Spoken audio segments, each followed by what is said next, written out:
Efeso 4:11-13.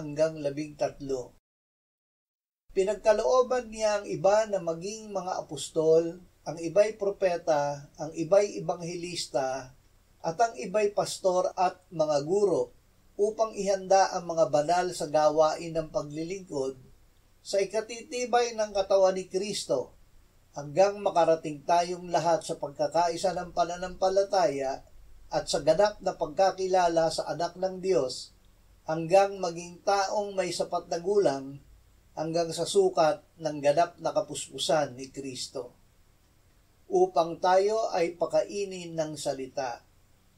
Tayo ay hindi sa tinapay lamang nabubuhay, kundi sa bawat salitang nagmumula sa bibig ng Diyos. Ibinigay ng Diyos ang mga propeta at ang kanyang anak upang ipahayag ang kanyang salita. Ibinigay ng Panginoong Hesus ang mga apostol, propeta, ebanghelista, pastor at guro upang ihanda tayo sa paglilingkod sa pamamagitan ng kanyang salita. Sa pagkain ng salita ni Kristo ay magkakaroon tayo ng pagkakaisa sa pananampalataya at ganap na pagkakilala sa Kanya na anak ng Diyos, hanggang maging sapat ang ating gulang ayon sa sukat ng Kanyang kapuspusan. Ang salita ng Diyos ay katotohanan.